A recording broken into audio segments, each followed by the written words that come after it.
Who is Chen Lo? Chen Lo is a modern day griot. Chen Lo is a modern day storyteller, the hip hop head.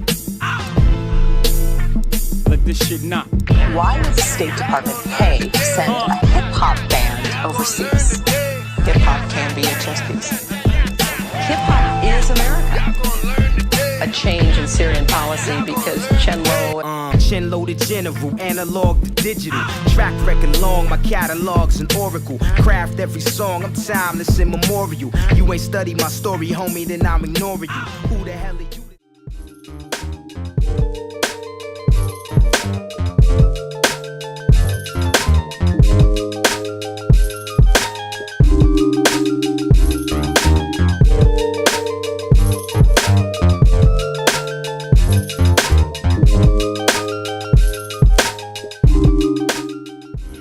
Actually, a real close friend and colleague of mine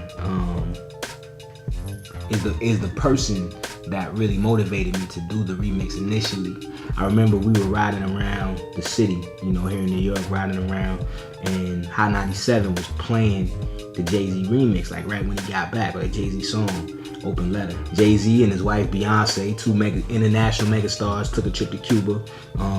Supposedly it was sanctioned by the U.S. Treasury, and he caught a lot of flack from folks in the Cuban American community, as well as certain folks on the conservative side of the aisle who feel like no U.S. citizen should be traveling to Cuba because it's a communist nation in the history of Castro, etc. So he basically fired back, and the more I listened, the more I started delving deeper into what he was saying and understanding the context for the song. I have experience traveling around the world with the State Department, on trips that were sanctioned by the U.S. government, and it's interesting that Jay goes to a place in a place in the world that the U.S. is now trying to get more of a foothold in. He's there and can wage a lot of influence, and he's getting public criticism where they were sending me to places, where the U.S. traditionally doesn't have good relationships, and some places right now where war is raging. And they're huge players trying to grab their pieces of the pie in places that I visited. In 2010, my band was selected as one of 10 bands to represent the U.S. through a program that is really sponsored and initiated by Jazz at Lincoln Center. So Jazz at Lincoln Center had a program called the Rhythm Road. And I found out later that it's a partnership between Jazz at Lincoln Center and the U.S. State Department. And it's through the Department of Education and Cultural Exchange. And so they send bands around the world to do, these exchange programs where you go, you perform, you do workshops. Oftentimes, you're dealing with young people, and you're at schools, universities, you're in, the cool parts of town, just connecting with people, and that. I know CBS actually came and followed me and my band while we were in Syria. And it was a whole show about my visit there on CBS Sunday Morning. As Tracy Smith reports now in our Sunday morning cover story. The State Department now sends music groups to places like Syria, a country on the list of state sponsors of terrorism.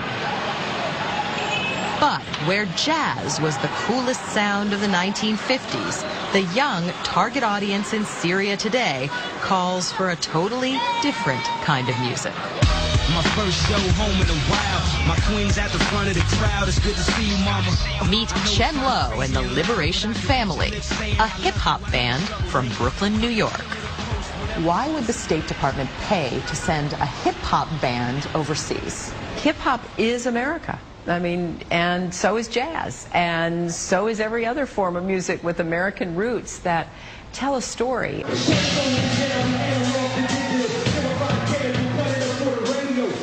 It may be a little bit hopeful, because I can't point to a change in Syrian policy because Chen Lo and the Liberation Family showed up.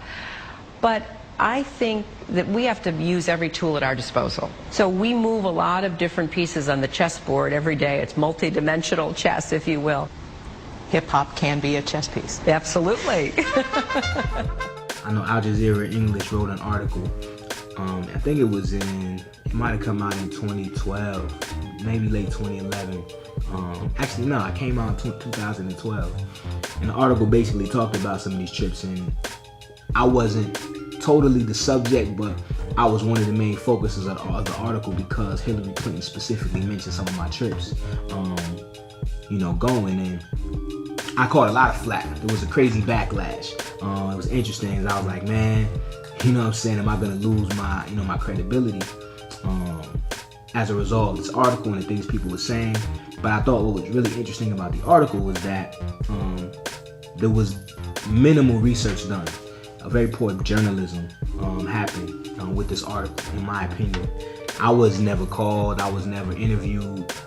All they did was take these quotes that were circulating, and they were editing these quotes and putting them out as face value. This is who Chen Lo is, and this is what he's done.